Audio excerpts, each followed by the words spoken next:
Un énorme fat bike électrique chez Giant, Flyer qui ferme son usine suisse, Cowboy qui devient Made in France, Angel qui rappelle ses vélos ou encore l'arrivée de chargeurs universels. Bienvenue sur Clean Rider pour notre récap vidéo de l'actu des vélos électriques. On vous donne aussi les derniers bons plans à ne pas manquer et on fait le point sur nos derniers tests avec pas mal de choses à vous montrer. Et on commence avec le Yukon E+, un fat bike électrique signé Giant qui, on vous le rappelle, est le premier fabricant mondial de vélos.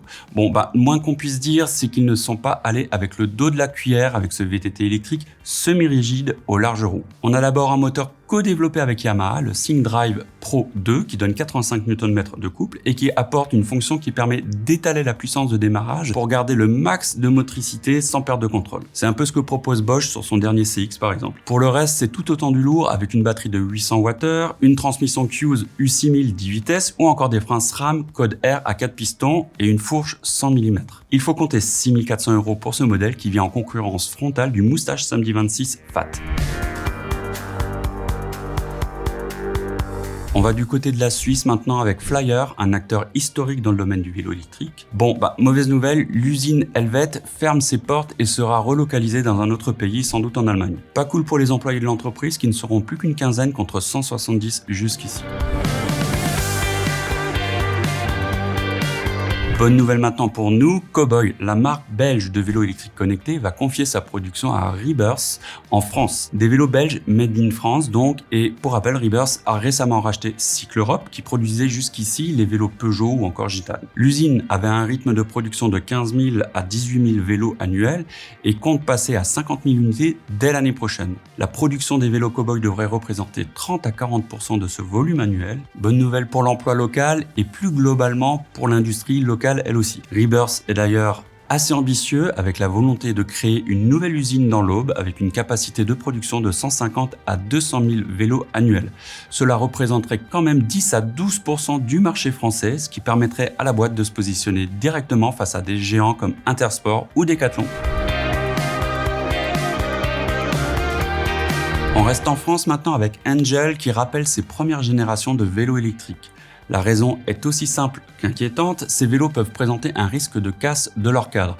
Une raison que l'on entend de plus en plus en ce moment, mais qui était jusqu'ici plutôt réservée à des fabricants de vélos cargo. En tout cas, si vous avez un doute sur votre vélo Angel, vous pouvez vous rendre dans la description de cette vidéo, on vous met le lien vers l'actu où on vous explique tout en détail. Allez, petite question maintenant pour terminer ce tour de l'actu. Est-ce que vous êtes assez vieux pour vous souvenir de l'époque où les portables avaient tous un connecteur de charge différent ? Ouais, vous n'avez pas l'impression que c'est exactement le même bazar avec les batteries de vélo électriques ? Si, ouais. Alors, depuis les smartphones se chargent tous en USB-C et la norme s'étend à la plupart des appareils électroniques et ça c'est plutôt cool. Pour les vélos, il y a quand même des réflexions sur le sujet avec Shademo et un consortium de fabricants de moteurs et de batteries dont Bosch, Shimano ou encore Yamaha. L'idée, c'est de proposer un standard de charge universel, c'est d'ailleurs plutôt en bonne voie même si on n'a pas encore vraiment de date de sortie de ce système. Mais c'est vraiment une bonne chose qui permettra notamment d'équiper les villes et les stations balnéaires de bornes de recharge, pourquoi pas rapides d'ailleurs, comme sur les voitures électriques. Allez, on passe au bon plan maintenant avec pas mal de promos pour le Black Friday. On a d'abord de chouettes VTC Neo Move en promo chez Decathlon jusqu'au 3 décembre. Decathlon qui brade aussi ses vélos cargo F900E, ça c'est leur biporteur, et le R500E, leur long tail.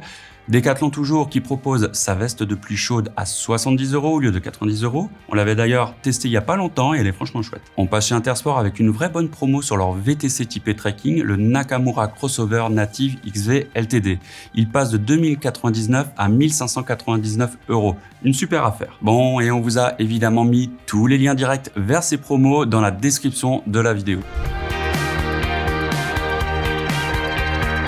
Et dernière partie avec une belle brochette de tests. Pas de vélo cette semaine, mais énormément d'accessoires avec pour commencer Valentin qui a pu tester les nouveaux pneus Schwalbe G1 R Pro pour gravel. Expert en gravel, justement, Valentin a vraiment adoré leur côté roulant mais accrocheur. De mon côté, j'ai pu tester la veste chaude Between 540 de Decathlon, pas trop chère et vraiment bien faite. J'ai ensuite testé le support Loop Micromount, un petit support smartphone très discret et quali qu'on vient mettre sur le bouchon de potence. Franchement, une belle découverte. Un peu de lumière ensuite avec le Zefal Supervision F1500, un feu avant ultra puissant pour voir comme en plein jour. On fait difficilement mieux. J'ai ensuite mis ma tête dans le Between 540 Ball, un petit casque Décathlon assez sympa avec ses caches amovibles, parfait pour rouler par temps frais. Enfin, et attention, c'est vraiment mon coup de cœur, j'ai testé la tige de selle SR Suntour SP12 N6. Et bah franchement, ça change la vie. Alors, je vais pas vous raconter ma vie justement, mais un peu quand même. Moi, j'ai des petits soucis de dos et donc à vélo, parfois, c'est un peu compliqué quand ça secoue. Et pour ça, les tiges de selle suspendues, ça change déjà toute l'expérience. Mais là, ce modèle est vraiment supérieur aux autres modèles plus classiques que j'ai pu tester jusqu'ici. Le système en losange de SR Suntour offre un confort dingue, absorbe magnifiquement tout, un pur régal qui me rappelle le confort de mon VTT tout suspendu. Bref, on vous a mis tous les liens dans la description. Voilà, c'est tout pour cette vidéo. Si ça vous a plu, n'oubliez pas de vous abonner à la chaîne, de mettre un pouce. Et si vous avez des questions, n'hésitez pas à les mettre en commentaire. On tâchera d'y répondre. Allez, à très vite sur Clean Rider.